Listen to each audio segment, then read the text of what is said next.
함께 살펴볼 말씀은 누가복음 2장 36절에서 40절입니다. 누가복음 2장 36절부터 40절까지 말씀입니다.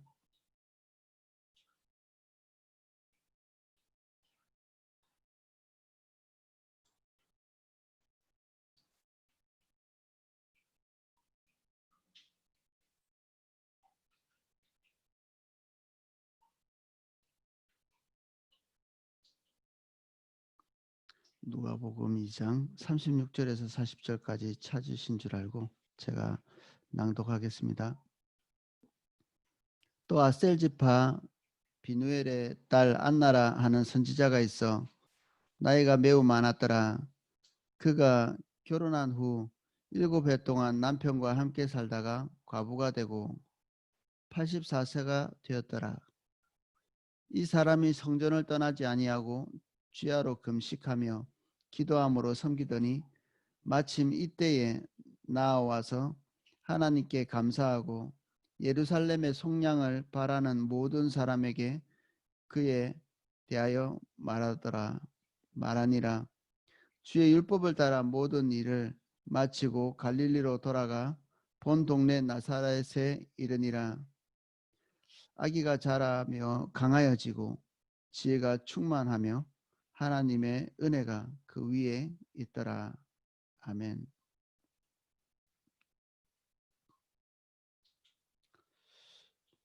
오늘 그 안나라고 하는 하나님 앞에 서 있는 한 사람이 나옵니다. 아셀지파라고 얘기했고 그 외에 정보가 별로 없습니다. 안나라는 이분 자체가 누가복음 외에는 다른 데서는 찾을 수가 없고요. 선지자라고 얘기하고 있고 비누엘이라는 사람도 누군지 잘 모릅니다.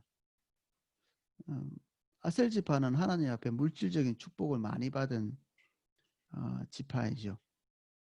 그 야곱의 축복에도 그리고 모세의 축복에도 아셀 지파는 어떤 곡물이라든지 그리고 지하자원이라든지 이런 종류의 그 축복들을 언급하고 있는 그런 지파죠. 그래서 사람들이 좋아하는 그런 물질적인 부분들이 이제 풍성했을 걸로 여깁니다. 뭐 안나도 그 지파 안에 이렇게 속해 있다면 그 풍족함을 누리던 사람이었겠죠. 그런데 이 안나에게는 이런 물질적인 것 말고 결정적인 변이 없는 것이었습니다. 여성에게 있어서 남편은 중요한 부분인데 이것이 결핍되어 있다는 것은 큰 결핍이죠. 성경에는 이 결핍을 막을 방법에 대해서 두 가지 언급했죠. 하나는 포도주, 또 하나는 하나님을 찾는 것. 이 두 가지를 언급했는데 하나는 하지 말고 하나는 하라 이렇게 되어 있습니다. 세상에서는 세상적인 즐거움 그리고 남편을 대체할 만한 다른 기쁨들을 추구하면서 이 중대하고 큰 결핍을 채우라고 많이 권면하죠. 근데 성경 안에서는 외롭고 고독한 그들에게 하나님으로 이렇게 채우고 기도로 채우고 하나님과의 교제 안에서 그것들을 채우라고 말하고 있습니다. 세상이 만약에 남편의 빈자리를 채울 수 있었다면 그것으로 채워도 되겠지만 성경 안에는 그런 것으로 채울 수 있다고 말하고 있지 않고요. 하나님께서 그 빈자리를 채울 수 있도록 너의 삶을 열어두라 이렇게 말하고 있죠. 그래서 그가 이런 부분들을 충실하게 이행했던 것 같습니다. 그래서 일찍 7해 동안 남편과 함께 살았다고 돼 있는데 좋았겠죠. 좋은 기억들이 있었을 것입니다. 그런데 다시 다른 남편으로 이것을 채운 것이 아니라 주님과 교제를 통해서 이것을 채우면서 이 80세 넘도록 인생을 이렇게 살아온 거죠. 그러면서 주님과 굉장히 깊은 차원의 교제가 있었던 것 같습니다. 하나님과 이렇게 깊은 차원의 교제를 했는데도 성경에는 웬일인지 이분에 대해서 깊이 있는 설명이 없습니다. 이것과 비슷한 한 분이 있는데 에녹이라는 분인데, 에녹이라는 사람은 자세한 이렇게 설명이 없어요. 그에 대한 설명은 300년 동안 하나님과 교제했는데 하나님이 이 에녹을 데려갔다 이렇게 기록해 놓고 있거든요. 하나님과 교제한 것, 이것이 삶의 특징이 된, 그래서 그의 삶에 어떤 업적이 있었는데 이런 얘기를 하고 있지 않고요. 그의 삶 자체를 그냥 하나님과 동행하고 그의 하나님을 아는 것, 이것으로 정의하고 있죠. 어떤 분들에게는 하나님께서 이러한 삶으로 더 많이 부르시는 경우가 있습니다. 그래서 이분들의 삶에는 다른 사람보다 더 중대한 결핍이 찾아오는 경우도 있죠. 세상에서 볼 때는 안타깝다라고 말할지 모르지만 하나님께서 하늘에 가장 중요한 큰 것을 채우기 위해서 그의 인생의 어떤 한 부분을 비웠다고 볼 수 있습니다. 성경에는 흔하지는 않지만 아예 결혼 자체를 하지 않는 것에 대해서 지지하고 있죠. 이 사람들은 온전히 하나님으로만 채우기 위해서 하나님의 특별한 은혜로 독신의 삶을 살아가는 것에 대해서 하나님께서 그 길을 열고 계시죠. 아마도 사도 바울도 그런 입장이 아니었나 추정합니다. 할 수 있으면 하나님과만 지내는 그러한 삶을 살 수 있다면 그렇게 해보라고 얘기하기도 하죠. 예수님도 바울도. 우리가 생각하고 있는 결혼하고 자식 놓고 그리고 인생의 즐거움을 누리면서 사는 것, 이것도 하나님이 설계하신 것입니다. 좋은 것이고 복된 것이고 은혜로운 것이고, 하지만 하나님께서 특별한 은혜로 채우시는 어떤 종류의 인생은 그 눈에 보이는 하나님의 가시적인 축복이 결핍되어 있으면서도 하나님의 중대한 다른 은혜를 채우시기 위해서 비워두는 경우가 있죠. 안나는 그런 사람 중에 하나입니다. 그는 아마도 그의 삶에 원했다면 잘 먹고 잘 살 수 있는 여건이 열어질 가능성이 많이 있겠죠. 그런데 그의 삶을 보면 주야로 금식하는 것, 인간에게 가장 필요하다고 할 수 있는 것이 잠자는 것, 먹는 것 아니겠어요? 그런데 주야로 금식했다. 잠을 자지 않고 그리고 밥을 먹지 않고, 이건 인간에게 가장 중요한 결핍인데 이 결핍을 스스로 만들면서 주님으로 그 빈자리를 채우는 거죠. 금식은 하나님께 떼쓰기 위해서 이렇게 고행하는 것이 아닙니다. 철없는 아이가 나 밥 안 먹어, 내가 하는 거, 내가 요구하는 거 해줘, 이게 금식의 의미가 아닙니다. 주님과 더 가까이 있고 주님으로 나를 채우기 위해서 잠깐 육신적인 필요를 옆으로 제쳐놓는 거죠. 하나님의 은혜가 필요할 뿐 아니라 또한 이 과정에서 주님을 만날 수 있는 은혜의 방법이죠. 저희들 아침에 잠을 좀 줄이고 이 자리에 함께 모였는데 하나님이 그 빈자리에 그 잠을 잘 수 있는 그 빈자리에 하나님이 은혜로 더 채우시기를 예수님 이름으로 축복합니다. 38절 마침 이때에 나와서 하나님께 감사하고 예루살렘의 성량을 바라는 모든 사람에게 그에 대하여 말하니라. 하나님으로 채우고 나면 그 다음에 하나님께서 우리에게 주시는 것이 뭔가? 하나님의 은밀한 자리에서 주님이 우리에게 주시는 것은 보편적인 사람들이 좋아하는 것들이 아닙니다. 예루살렘의 속량, 하나님이 갈망하시는 것, 하나님이 제일 관심 있는 것, 이런 것들을 말하시기 시작하죠. 우리가 우리 마음에 있는 가장 깊은 고민들, 우리 마음에 있는 깊은 관심사들을 웬만하면 다른 사람들에게 말하지 않죠. 왜냐하면 공감하지 못하기 때문에 그렇습니다. 공감하지 않는 자에게 우리의 귀한 것을 전달할 수 있나요? 거룩한 것을 개에게 주지 말고 귀한 것을 돼지에게 던지지 말라고 성경에는 기록되어 있죠.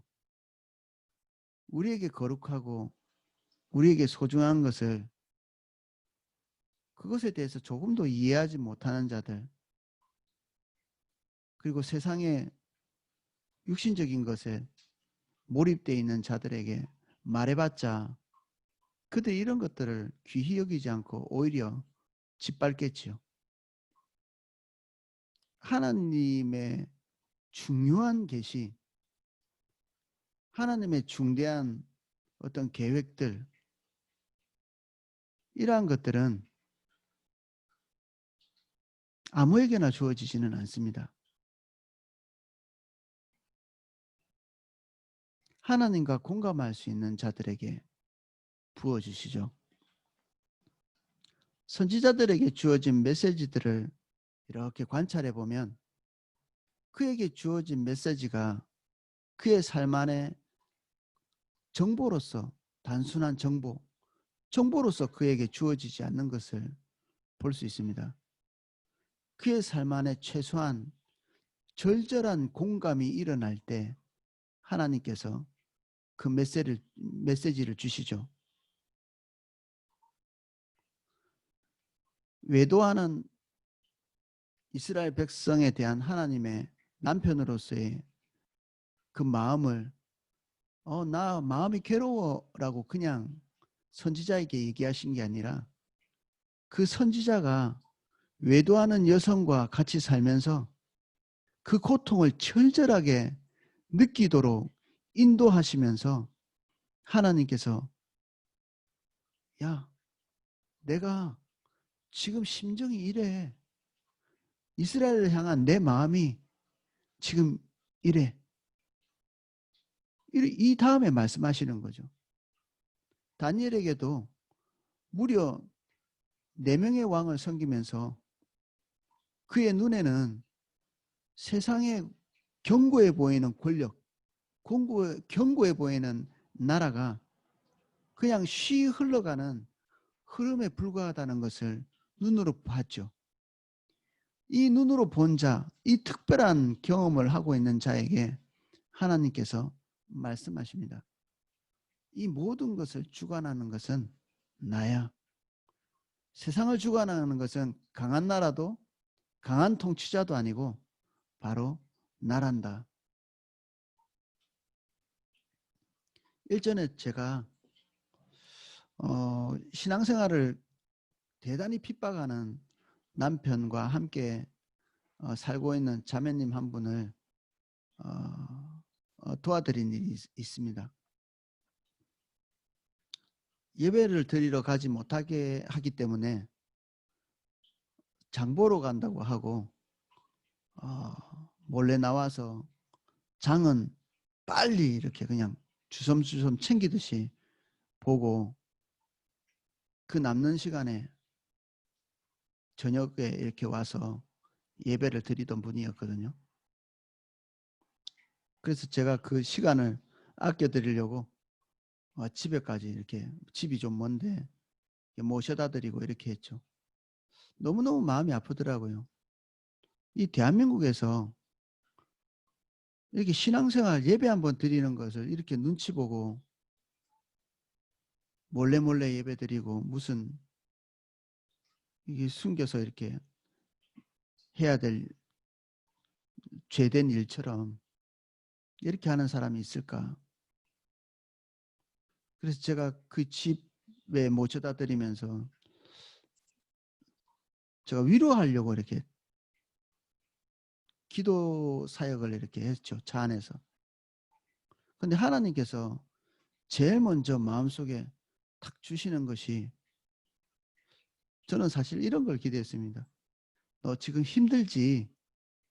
내가 언젠가는 너를 자유롭게 예배할 수 있게 해줄게.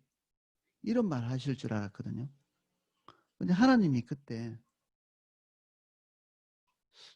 좀 충격적인 말씀을 하셨어요. 북한을 위해서 기도해라. 북한? 지금 이 신앙생활도 제대로 편하게 하지도 못할 이분에게 무슨 북한에 대한 기도야. 이 자기 처지가 지금 어떤데. 근데 나중에 제가 그 부분에 대해서 어느 정도 이해하게 됐습니다.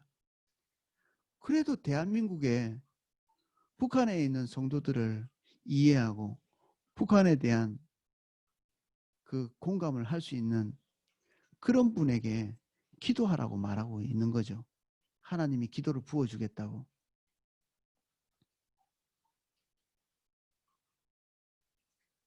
우리가 주님과 친해지면 우리의 관심사가 아니라 주님의 관심사에 더 민감해지고 주님이 우리에게 기도를 넣어주시는 그 기도의 방향은 최소한의 그것을 공감할 수 있는 그러한 자들에게 부어지게 되어 있습니다. 육신적인 것에 매몰되어 있다면 우리는 하나님의 그 어떤 것에서도 공감할 수 없을 것입니다. 우리의 중심이 최소한 하나님의 말씀을 들었을 때, 오, 정말 귀한 영역입니다. 그렇게 할 때 주님께서 우리에게 당신의 관심사를 그때서야 열어두시죠.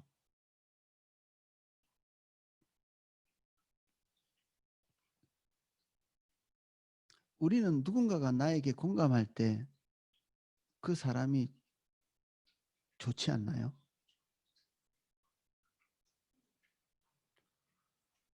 하나님은 어떤 사람을 좋아하실까요? 우리 다 사랑하시죠? 근데 하나님께 공감하는 그러한 사람을 하나님께서 아끼시죠. 그에게는 남에게 말 못할 것들을 공유하십니다.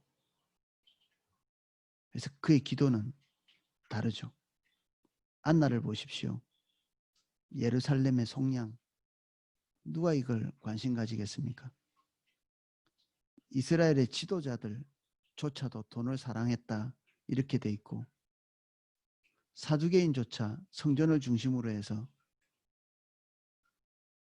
폭리를 취하는 그런 종교 시스템을 만들어 놓고 예수님이 거기 가서 상을 뒤집고 채찍으로 그 모든 그 시장통이 된 오죽했으면 예수님께서 그 거룩한 성전이라고 불렀던 그곳을 강도의 구일이라고 이렇게 얘기했겠습니까? 이 사람은 종교적으로 지도자도 아니고요. 여기 외에는 성경에 등장하지도 않지만 하나님과 공감을 했던 숨어있는 사람이죠. 우리 저번 시간에 만났던 시몬이라는 사람과 비슷한 부분이 있죠. 하필이면 이 하나님의 사람이 예수님께서 어린아이의 모습으로 이 성전에 올라오셨을 때 그 두 사람이 이 자리에 있었죠.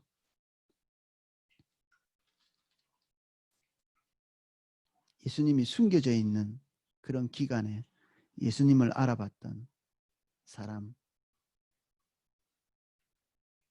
안나입니다.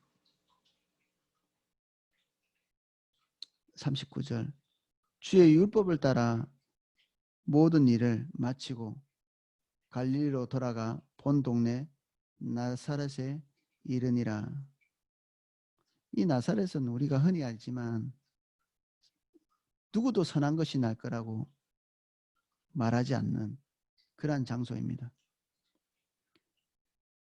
저는 어떤 사람이 좋은 환경에서 자기를 좋게 만들려고 하는 시도에 대해서 한면으로는 공감하지만 한면으로서는 부정하는 마음이 있습니다.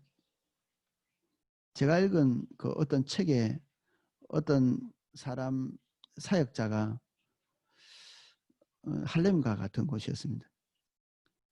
이곳은 아이를 키우기도 힘들고 범죄도 너무 많고 그리고 내가 원래 살고 싶었던 그런 곳이 아니야 라고 이렇게 말했습니다. 그러니까 그 책의 저자가 그에 대해서 이렇게 분통을 터뜨리는 하나님이 있으라고 한 자리가 소중한 자리인데 자기가 관심 있는 자리를 더 찾아가려고 하는 이런 시도를 하는 사역자. 하나님이 안 기뻐하시죠. 하나님께서 지정한 곳이 하필이면 나사렛입니다. 모든 사람들이 이곳에서는 하나님의 은혜가 주어질 수 없다라고 말하는 그러한 지역이죠. 저는 신앙생활을 더 잘하기 위해서 교회 근처로 이사 오는 분들에 대해서 10분 이해합니다. 그리고 하나님께서 인도하시는 경우도 있다고 생각합니다. 그리고 귀히 여기고요. 하지만 거기 가면 내가 은혜를 더 경험하겠지. 이 영적인 이기심을 가지고 오는 것에 대해서는 저는 반대입니다. 우리가 있는 곳, 하나님께서 부르시는 곳, 그리고 하나님께서 영적인 짐을 떠안게 하시는 곳, 하나님의 멍에를 질 수 있도록 부르신 곳, 거기가 성전입니다. 우리는 성지순례 가는 거 사모하잖아요. 한면에서는 귀하고 한면에서는 어림도 없는 얘기죠. 왜냐하면 거기 주님이 안 계시거든요. 성지는 주님이 계신 곳이 성지죠. 주님이 계신 곳이 거룩한 자리고 오늘 여러분들이 여러분의 자리에서 주님을 만나면 거기가 성지죠. 주님이 우리를 부르신 그곳이 성지입니다. 세정시초소역 근처에는 술집이 많습니다. 그래서 어떤 분이 세종시초소에 방문해서 이곳은 되게 음란한 곳이군요. 이렇게 얘기하더라고요. 저는 그 말에 동의 안 했습니다. 이곳은 성지입니다. 성지. 저한테는 최소한 그렇고요. 하나님께서 이곳에 교회를 세우셨고 예수님이 이곳에서 자라게 하셨다면 이 나사렛은 성지죠. 예수님이 계시니까. 여기에서 아기가 자라며 강하여지고 지혜가 충만하여 하나님의 은혜가 그 위에 있다 이렇게 했습니다. 좋은 곳에 있기 때문에 예수님이 예루살렘에서 자라나셨나요? 아닙니다. 하나님의 은혜로 인해서 강하여지고 하나님의 은혜로 지혜가 충만했다. 이렇게 얘기하고 있습니다. 우리는 좋은 아이들에게 좋은 교육하고 좋은 것을 공급하고 좋은 친구 만나게 하고 이건 뭐 필수적인 요소죠. 하지만 우리가 그것에 전적으로 매달리는 것은 우리는 한쪽 눈을 잃은 거하고 똑같습니다. 주님이 오셔서 우리의 자녀 위에 은혜를 주시기를 간구하고 우리가 있는 장소, 직장이든 우리의 거처든지 하나님이 그 장소에 오시도록 여러분들이 그 장소에서 기도하고 주님을 만나시기를 예수 그리스도의 이름으로 축복합니다. 여러분들이 어떠한 삶을 사느냐에 따라서 그곳은 성지도 되고 그곳은 정말 지옥 같은 곳이 될 수도 있습니다. 여러분이 좋은 환경에 가려고 하지 말고 여러분들이 그곳을 성지로 만드셔야 됩니다. 제가 어떤 대학에 들어가는 어떤 청년에게 그런 얘기 한 적이 있습니다. 야, 너를 받아들인 그 학교가 복이다. 그 아이가 하나님 사랑하고 주님의 인도를 따라가기를 원하고 그런 아이의 인생이 빛나겠죠. 제가 음성이라는 지역을 갔는데 거기에 반기문이라는 사람의 고향이라고 거기에 비석도 세우고 큰 음성이 자랑할 것도 별로 없는데 그 사람 하나 낳기 때문에 그 사람을 두고 자부심이 대단하더라고요. 여러분의 자녀 때문에 그곳이 대단해질 겁니다.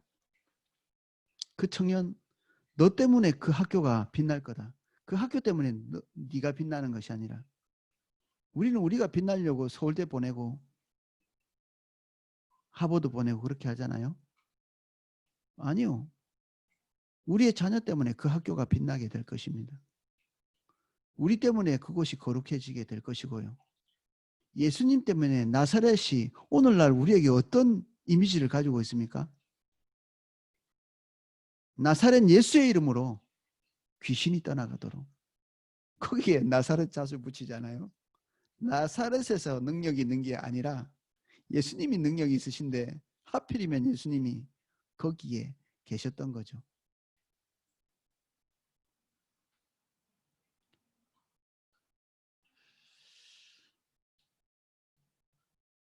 이게 본질적인 부분이죠. 예수 그리스도. 이게 본질이고 나머지 것들은 다 비본질적인 것입니다. 오늘 이 아침에 본질적인 것이 여러분들을 지배하고 여러분들의 기도의 핵심이 되는 저와 여러분 되기를 축복합니다. 기도하겠습니다. 주님, 우리는 본질이 아닌 것이 우리의 주된 관심사가 되어 있는 경우가 있습니다. 예수님께서 우리에게 말씀하셨습니다. 나는 길이다, 진리다, 생명이다. 아멘. 받아들이고 믿습니다. 주님은 길이십니다. 진리십니다. 생명이십니다.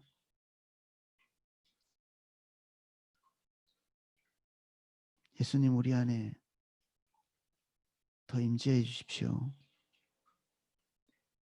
우리의 왕좌에 앉으시고 우리의 삶을 통치하시며 우리의 거처를 통치해 주십시오. 우리가 거하는 동네를 통치해 주세요. 우리가 거룩한 장소를 찾아가지 않고 우리와 함께 하시는 주님과 우리가 거하는 곳을 거룩하게 통치할 수 있도록 도와주십시오.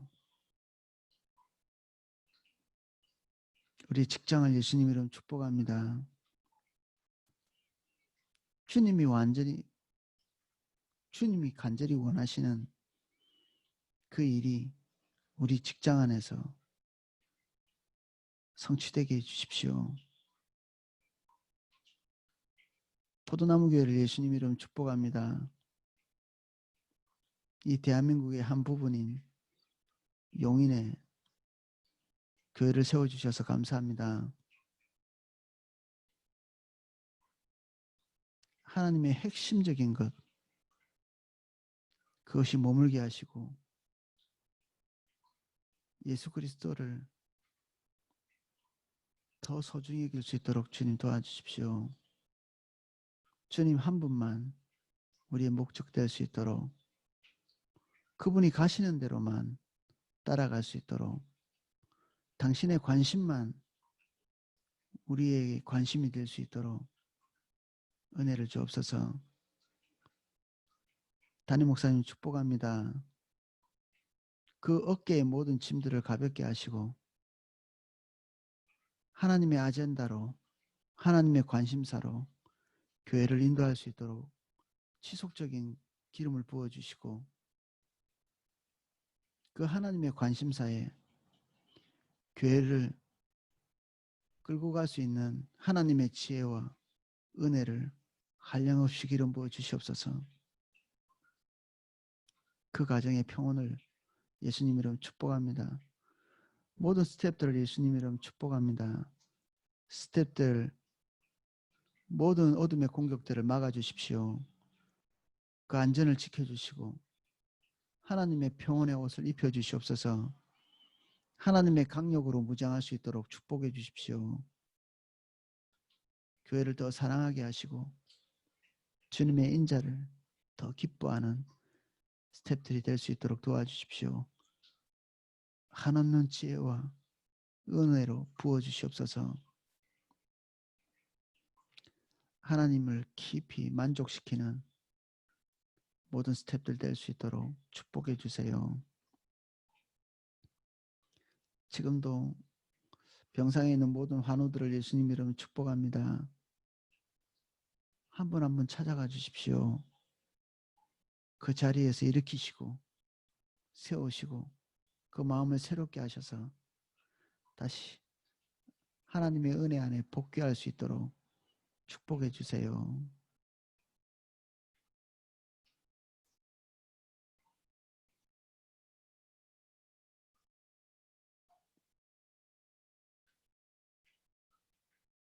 이 기도에 참석하신 한 분 한 분 예수님 이름 축복합니다.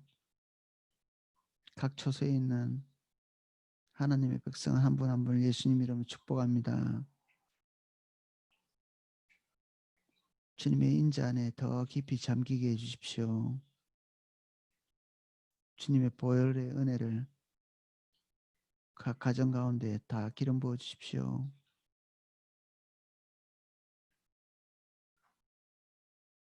더 주님을 깊이 만날 수 있기를 예수님 이름 축복합니다. 굳이 자신의 삶에 결핍을 만들면서 주님을 찾았던 안나와 같이 우리가 다소의 결핍을 감수하며 우리의 삶을 주님으로 더 채울 수 있도록 은혜를 주옵소서. 잠을 줄이고 식사를 줄이고 우리의 관심사를 더 박탈하면서 주님을 더 찾을 수 있도록 도와주십시오. 이제는 주 예수 그리스도의 은혜와 성부 하나님의 사랑과 성령님의 감화감동 은혜 주시는 그 놀라우신 하나님의 은혜가 지금 우리의 결핍을 감수하며 주님을 찾기에 더 갈망하고 또 애쓰는 우리 포도나무교회 모든 성도님들, 삼사교구 우리 성도님들, 그리고 지금 이 잠을 줄이며 주님의 은혜를 구하는 우리 성도님 한 분 한 분 위에 그 은혜가 넘치게 기름 부어지기를 축원하옵나이다. 아멘. 예, 제가 기도할 수 있도록 음악을 틀도록 하겠습니다.